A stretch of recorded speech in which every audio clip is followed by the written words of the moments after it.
I remember the exact moment I stopped loving my mother. It was the night she looked me in the eye, smiling, and told me my $10,000 had been spent on my brother's much-needed casino weekend.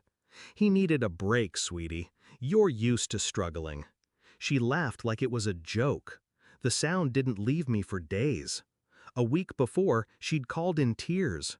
Her voice was shaking, telling me the bills were piling up. "We're drowning in debt," she said. I didn't hesitate. I wired her the money that same night. I skipped groceries, pushed my rent payment, told myself, family first. It wasn't the first time I'd helped. Growing up, my mother was the anchor, or so I thought. She worked 2 jobs, cooked every meal, and told me sacrifice was love. I believed her.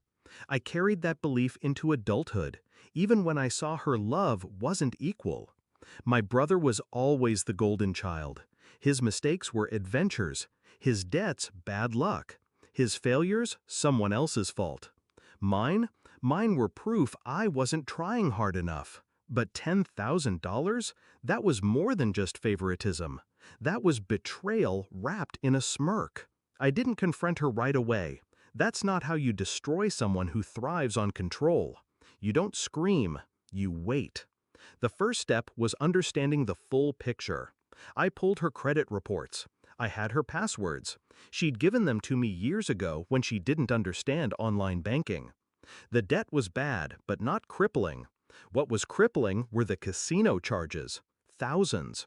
Not just my brother's weekend, months of it. Trips, hotels, cash withdrawals. She hadn't been drowning, she'd been gambling. And she used me as her lifeline. I didn't touch her accounts yet. I wanted her to feel safe. So I called her, checked in, asked about her health. She was chipper, told me my brother had the time of his life and that it's good for him to have these experiences.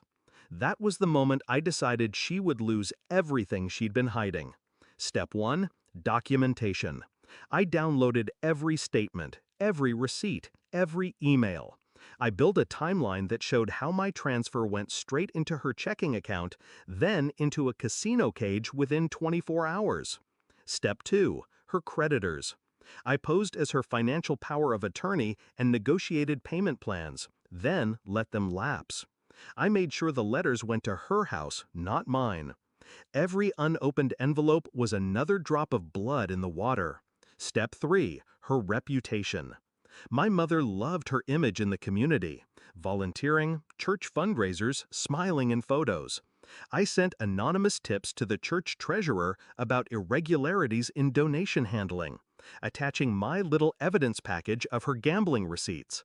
I didn't lie. I didn't need to. The letter came a week later. I knew it had arrived because she called me, her voice trembling for the first time since I'd sent that money. They're questioning me at church. They think I stole from the donation fund. I kept my tone even. Did you? Of course not, she snapped. I didn't respond. I let the silence linger until she filled it with nervous babbling. That was when I told her I couldn't help her anymore. The final blow came from the bank. I'd tipped them off about suspicious activity, large withdrawals on days she claimed she was too sick to leave the house. They froze her account pending investigation. Her mortgage payment bounced. The utilities followed. 2 days later, I stopped by. She looked smaller somehow, her hair unbrushed, a stack of unopened bills on the table. "You did this," she said.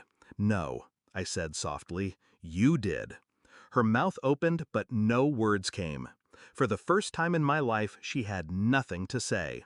I walked past her into the kitchen, took the mug I'd left there months ago. $10,000, I said, turning it in my hand, was rent for me, groceries, heat. But you gave it to him. He's your brother.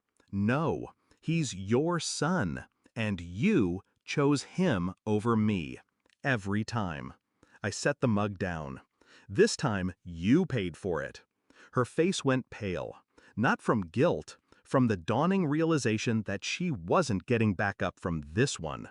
3 weeks later, her house was on the market. My brother had stopped answering her calls.